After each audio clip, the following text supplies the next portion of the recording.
지문 다 잘 읽고 문제 틀리는 건 진짜 너무 억울하잖아요. 이게 과거처럼 킬러 문항이 막 있어서 너무 과한 추론을 요구한다거나 다양한 사고방식을 요구한다거나 막 엄청나게 적용을 해봐야 된다거나 이런 류의 느낌이 아니잖아. 이번에 지금 7번 문제랑 8번 문제가 오답률이 매우 높은데, 사실 제가 봤을 때 얘네들의 오답률이 높은 이유는 선택지에 대한 독해를 전혀 하지 못했기 때문이라고 생각을 하거든요. 지문을 열심히 읽는 연습 당연히 중요하고요. 근데 그것만큼 선택지를 열심히 읽는 연습도 정말 매우 중요해요. 한번 보여드릴게요. 7번 문제랑 8번 문제에서 각각 우리에게 원했던 독해 능력이 무엇인지에 대해서 2번 선택지를 한번 먼저 보여드릴 건데, 문장을 읽어보면 인식에 이러고 나서 얘에 해당하는 서술어가 없어요. 근데 우리 이러한 문장 구조 처음 출제된 거 아니거든요. 작년 수능만 봐도 이거 충분히 찾아볼 수 있을 거예요. 우리 이러한 문장 구조는 어떻게 읽어야 돼요? 당연히 여기에 해당하는 서술어까지를 같이 찾아줘야 되죠. 그것을 쉽게 볼 수 있는 방법은 문장 성분 맞춰보는 거네요. 인식에 반대하는, 생각에 반대하는 이런 구조죠. 그러면 당연히 2번 선택지는 이러한 인식에 반대하는지 찬성하는지를 살펴봐야 돼요.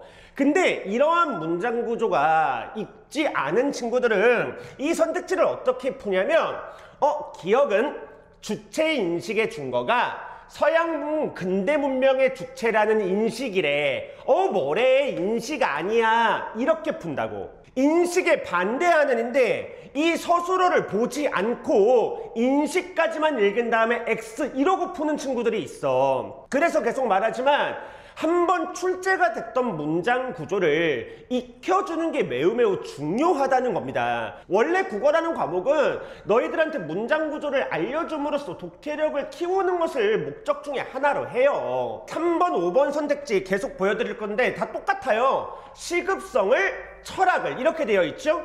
그러면 당연히 3번 선택지도 시급성을 부인한다 이렇게 읽어주셔야 된다고.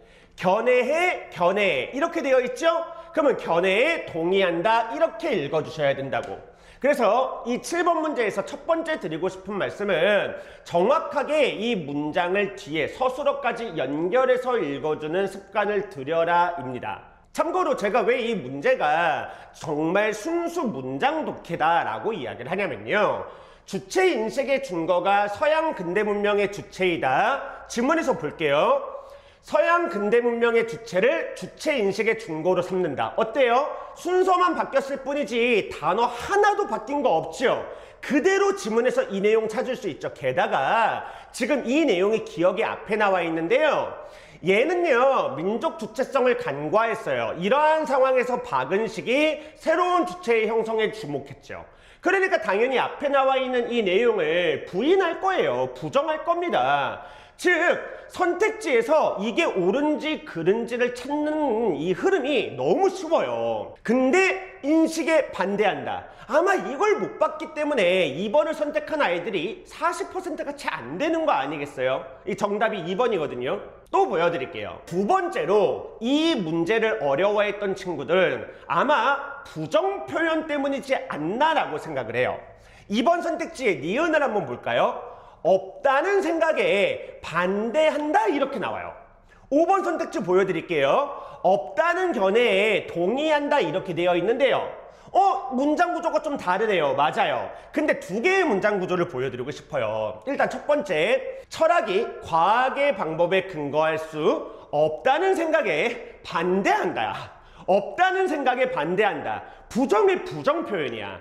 이러한 문장 구조를 정말 많은 친구들이 힘들어해요. 야, 근데 우리요 이미 이 문장 구조에 한번 당해보지 않았어요? 그 24수능에서 이즘을 논함이라는 그 숙필에서 부정표현의 부정표현, 지문에서 계속해서 그 문장 구조 봤잖아요. 그때도 이야기를 해드렸습니다만 부정의 부정이니까요. 결국 무슨 뜻이에요? 니은은 철학이 과학의 방법에 근거할 수 있다 이렇게 그냥 읽으시면 되는 거예요. 선택지에서 볼까요? 철학이 과학의 방법을 이용하지 않으면 안 된다 이렇게 되어 있죠. 그러니까 철학이 과학의 방법에 근거할 수 있다. 당연히 맞아야죠.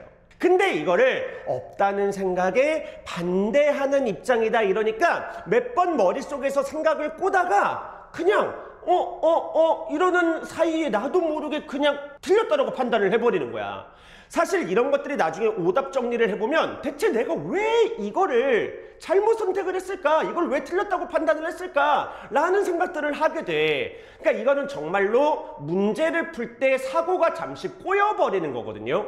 그리고 문제를 풀 때 사고가 잠시 꼬이는 이유는 이 문장 구조가 익숙하지 않아서 이 문장의 의미가 머릿속에 제대로 들어오지 않기 때문이에요. 근데 다시 한번 말씀을 드릴게요.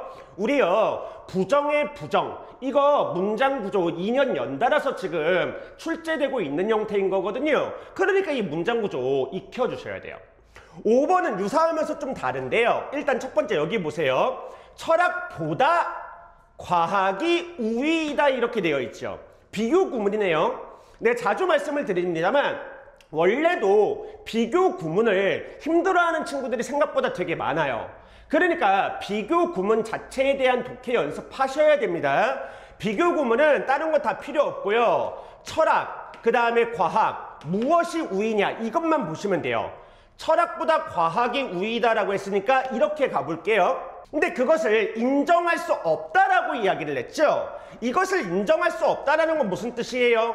결국은 철학이 과학보다 우위에 있다 이 뜻이죠. 이 문장을 이렇게 읽을 수 있어야 돼요. 다시 한번 말씀드릴게요. 비교 구문을 원래도 어려워하는 친구들이 있는데다가 그 비교 구문에서 부정 표현이 사용되면 한 번 더 힘들어하는 친구들 진짜 생각보다 되게 많을 거거든요. 그래서 이 5번을 고른 친구들이 있다면 비교 구문, 그리고 비교 구문에서 부정 서술어가 나올 때 그 문장의 의미를 이해하는 연습을 반드시 꼭 해주셔야 돼요. 다시 한번 말씀을 드리지만 나머지 선택지들도 다 동일합니다. 지문에서 이 단어들을 꼬아놓은 게 없어요. 이 단어를 그대로 찾을 수 있어서 정말로 이 7번 문제는 선택지에 대한 독해만 제대로 이루어진다면 절대 틀리지 않고 풀 수 있는 문제예요. 그러니까 내가 7번을 틀렸다 혹은 8번을 틀렸다라고 한다면 이거는 정말 순수히 문장 독해, 특히 그 중에서도 선택지의 의미를 파악하는 연습을 해 주셔야 된다고요. 8번도 바로 보여드릴게요. 이 8번이 정답률이 7번보다도 더 낮았던 거예요. 근데 1번 선택지 보실래요? 되게 쉬워요. 취지는 취지와 부합하겠군 이렇게 되어 있죠. 뭐요? 가에서 한성승보를 간행한 취지요. 어떤 거요? 보기에서 정부가 서양의 생산기술 도입으로 변화하게 될 마을을 홍보한 취지요. 이렇게 되어 있죠. 그러면 취지와 취지를 먼저 찾으셔야죠. 취지와 취지가 부합한다. 그냥 머릿속에서 부합하나? 왠지 맞는 것 같은데 서양 도입이니까 뭔가 맞지 않을까? 그냥 이런 식으로 퉁치고 넘어가면 안 된다고요. 정확하게 찾아야 돼요. 가에서 한성승보를 간행한 취지가 뭐였지? 정확히 나오죠? 위해라고. 반서양 정서의 교정이에요. 그러면 사실 이 선택지에서도 원래는 이렇게 한번 끊어지니까요. 이 두 개가 맞는 연결인지를 확인해 보셔야 돼요. 근데 지문을 봤더니 맞는 연결이지요. 그러면은 이제 두 번째로는 보기에서 취지를 찾으라고요. 여기서도 똑같이 위해라는 말이 나와요. 마을 사람들을 독려할 거야. 왜 마을 사람들을 독려할 거야? 바로 마을 사람들이 발전을 이루어낼 수 있다는 확신이 부족하기 때문이야. 그러면 다시요. 보기에서 정부가 홍보를 한 목적, 취지는 뭐예요? 바로 확신이 없는 마을 사람들에게 확신을 주기 위해서 이렇게 되는 거죠? 서양에 대한 반감이요? 아니요, 전혀 다르죠. 그러니까 답 1번이에요. 그러니까 답이 생각보다 되게 쉽게 나온다는 거 알겠죠? 나머지 선택지도 보여드릴게요. 지향점은 목표와 다르군 이렇게 되어 있어요. 그러니까 이 지향점과 보기에서는 이 목표를 찾으셔야 되는 거야. 지문에서 개화당의 한 인사의 개화 개념에 내포된 개화의 지향점이라고 되어 있죠. 이게 진짜 지문을 찾으러 가기 되게 쉽게 선택지를 출제해 준 거거든요. 개화당의 한 인사가 제시한 개화 개념이죠. 그 다음에 내포하는 것이다 이렇게 돼 있어요. 근데 또 얘도 마찬가지입니다. 이것이 무엇이다 라고 연결도 해주고 있어. 그러면 지문에서 이 연결이 맞는지를 보셔야 되는데 여기 서양 근대 국가의 통치 방식으로서의 변화라고 나와요. 통치 방식으로의 변화, 통치 방식의 변화 어때요? 맞는 것 같지요? 그 다음에 보기를 또 한번 가볼까요? 보기에서 서양의 생산기술을 도입하며 내세운 목표를 찾으라고요. 목표란 말 정확해가 나오잖아. 목표가 뭐래요? 마을의 경제 발전이래요. 그러면 다르죠? 그러니까 이런 식으로 계속 똑같은 이야기 반복해서 지겨울 수 있으나 선택지의 내용이 옳은지 그른지를 지문으로 찾으러 가서 판단하는 과정이 너무 쉬워요. 지문의 내용을 하나도 꼬아놓지 않았다고 선택지에서. 그러니까 얘네 문제의 오답률이 높은 건 딱 한 이유밖에 없어요. 이 선택지 자체에 대한 독해를 전혀 못했다라는 거. 4번 선택지 한 번만 더 보여드릴게요. 똑같아요. 옌프가 경쟁에서 승리하기 위한 조건으로 무엇을 강조했는지를 보시면 되죠. 기술과 정신적 자질을 강조했다라고 이야기해요. 지문에서 한번 찾아볼까요? 경쟁에서 승리하려면 기술뿐 아니라 국민의 정신적 자질이 뒷받침되어야 된대요. 기술과 정신적 자질 둘 다 중요하다라고 이야기를 했네요. 그러면 일단 이 앞에까지의 내용은 맞죠? 그러면 이 내용을 토대로 뒤의 내용을 옳은지 그른지 판단만 해보는 건데요. 사실 얘는 보기는 갈 필요도 없어요. 마을이 기술의 수용만을 중시하면 경쟁에서 승리할 수 없다. 이거는 앞에 말이 옳다라고 했을 때 뒤에 말이 옳은지 그른지를 판단해 주는 거죠. 그래서 오히려 얘는 추론이라서 너희들이 더 힘들어 했으려나? 라는 생각도 드는데 역시 이러한 류의 선택지도 이러한 류의 문제도 그동안 많이 풀어봤을 것 같아서 익숙하지 않았을까? 근데 저는 이런 거 처음 봐요 라고 한다면 이제는 외우세요. 이제는 이러한 문장 구조 어떤 식으로 선택지를 판단해야 되는지 외우시면 돼요. 다시요. 앞에가 맞아요. 그러면 뒤에가 맞을까요? 그죠? 기술과 정신이 모두 중요하다고 했는데 이 뒤에서는 기술만 중시해요. 그렇다면 옌프의 입장에서는 경쟁에서 승리할 수 있다고 보겠어요? 아니요. 경쟁에서 승리하려면 1번과 2번이 다 필요한데 얘는 1번만 해요. 그러면 경쟁에서 승리할 수 없겠죠. 이렇게. 그래서 얘는 지금 보기에 갈 필요도 없죠. 그래서 제 생각에 지금 8번 문제도 이걸 틀린 친구들은 이렇게 두 가지 이유로 좀 이 문제를 어려워하지 않았을까 싶어요. 그래서 결론을 말씀을 드리면 작년에 오답률 탑2죠. 7번, 8번.